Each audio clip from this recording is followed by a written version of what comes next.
There is a region in Antarctica.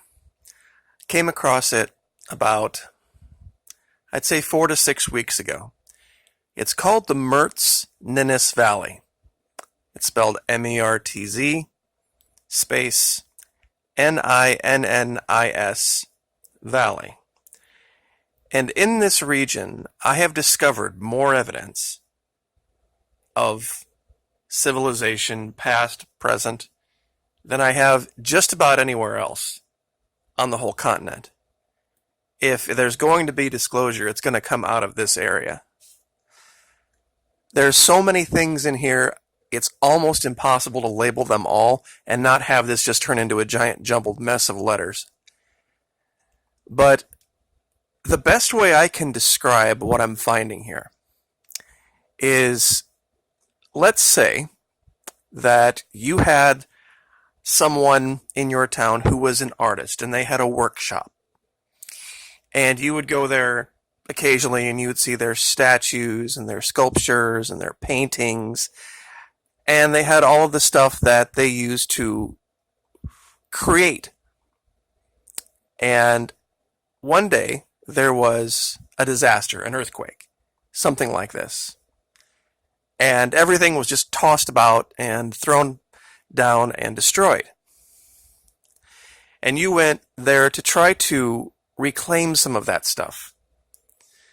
Now imagine trying to take what was left and show it to somebody who wasn't from your town or your culture and say, this is evidence of art.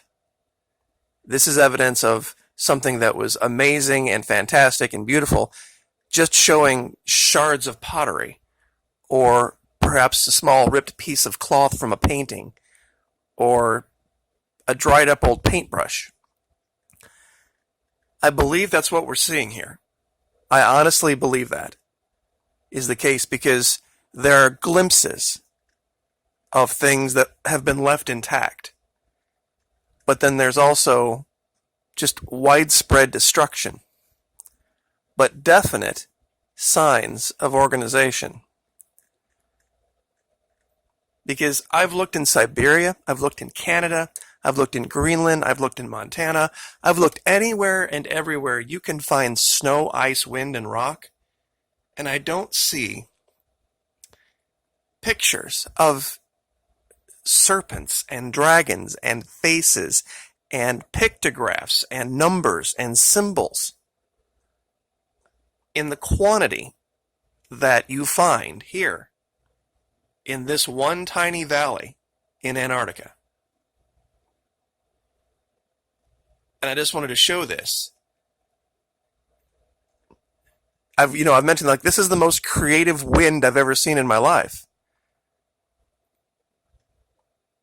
And I showed a video or two ago evidence of a dinosaur. Here's another one. The long neck, the head, the body right here. And when you look at this up close, there's a repeating symbol. Over and over and over again, when you look at this, you see what looks like, up close, these helical DNA looking symbols. It's the best way to describe it. They are everywhere. It almost looks like a very complex, intense tire tread when they're set up right next to each other. But there's no way it can be.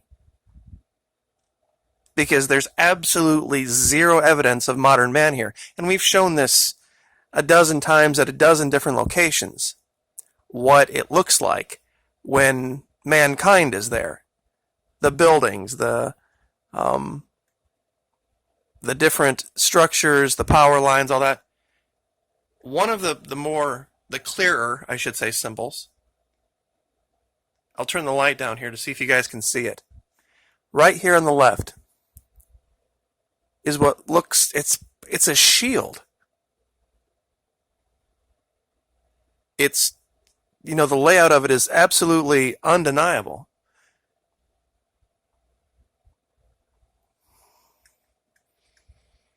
And once again, I do believe it's been thrown and tossed and destroyed. But right here we have what look like, and you're going to have to get either a 4K screen, big screen of your own, laptop, computer, something to see this. I'm doing the very, very best I can with the tools I have to show you that this is one of the most amazing archaeological sites I've ever seen. There's areas where the symbols come through perfectly clear, and in other areas it's just like giant fields of bone. Like this. But occasionally, just occasionally, you'll come across something and see it, and you're like, yeah, absolutely. There was another video that I had done where I had mentioned seeing something like this pi symbol. And it's back here again. Right here. I've been actually looking into some Greek symbology, some Viking symbology, and looking at their runes, and some of them line up real close to this region. If you have a minute, I would very much suggest looking up Mertz Ninnis Valley, and you don't even need historical imagery on for this to show everything that's here. This is, of course, also the same region where we found the Stargate. But I did find something, though, that I think a lot of my audience is going to be interested in. And I don't think it's any kind of a coincidence that every time you try to zoom in on it, it turns in a way that blocks it.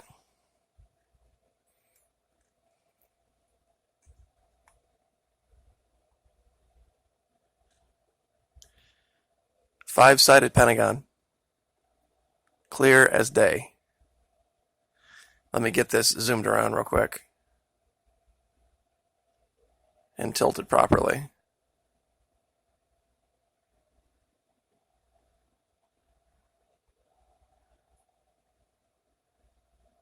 Right here.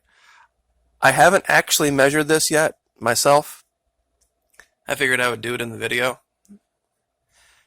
So I'm going to go ahead and see what it comes out to be. Alrighty, polygon in feet.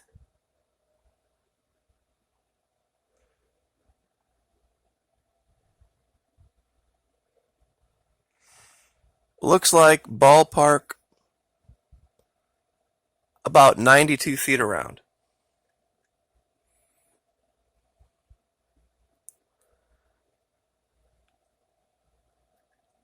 But I think this ties it in right here. This location to everything else that we've been looking at. Because you can see this, you're looking at it now from 1,200 feet above. And it's still pretty clear what it is, the shape of it.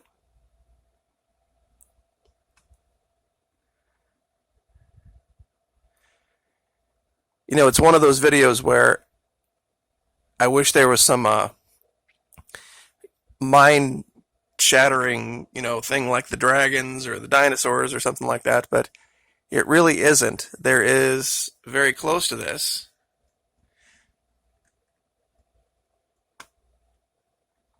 what looks like either the remnants of perhaps a sculpture, perhaps something more.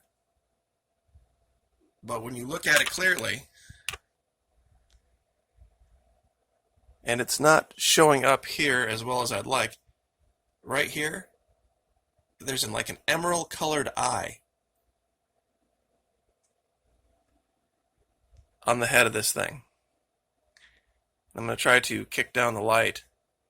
For some reason that helps the contrast.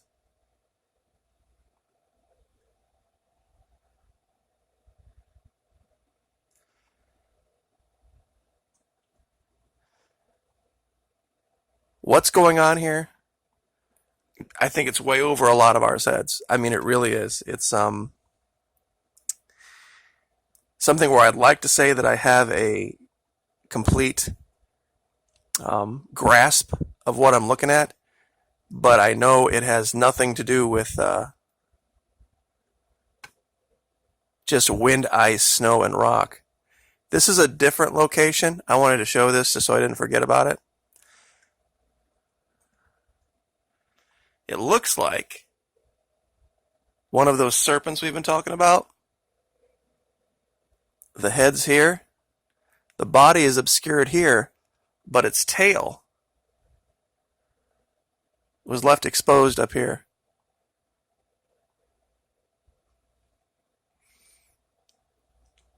And that's kind of the hard thing about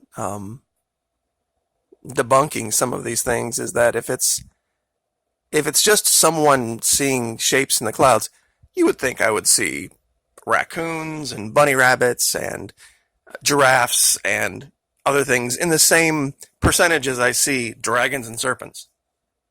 But you don't.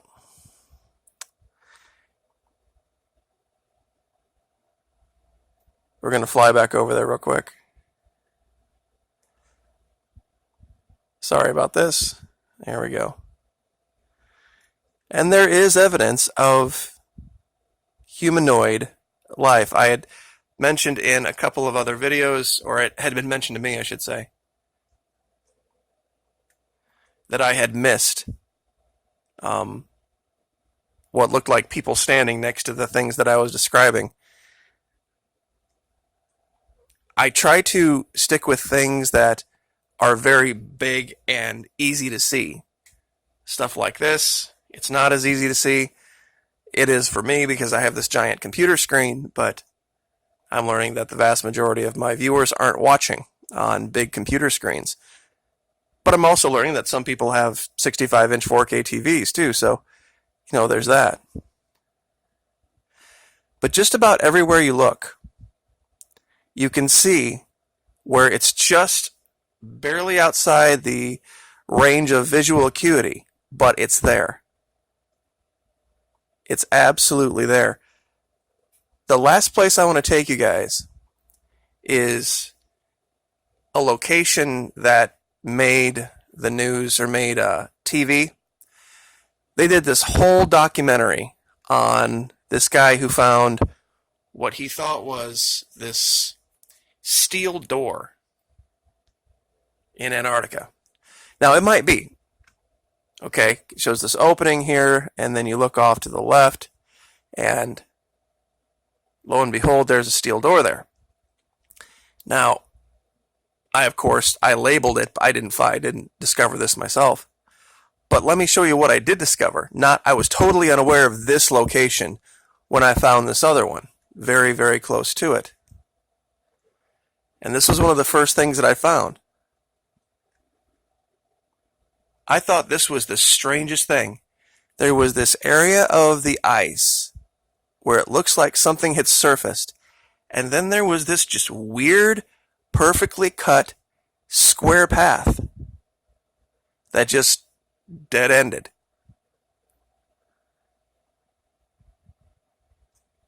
And I want to measure this real quick just to see if my suspicion is right.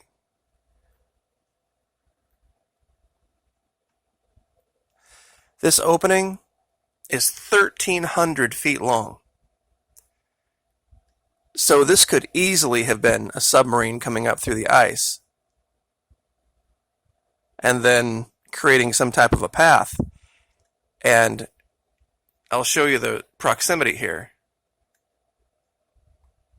Here's the steel door, and here's where that is. And just to clear that out, the distance is about, saying 9,300 feet, so just under 2 miles away.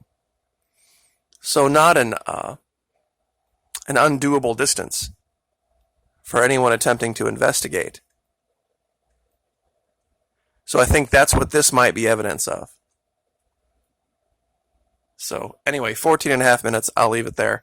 But once again, just to be very clear, didn't discover myself that steel door, saw the documentary on it, and went to look at the location just to see what was around, and lo and behold, there was this thing that I had found a long time ago called oval with path, and I don't think the two are unrelated. So I guess I will just leave it there. Like, share, subscribe.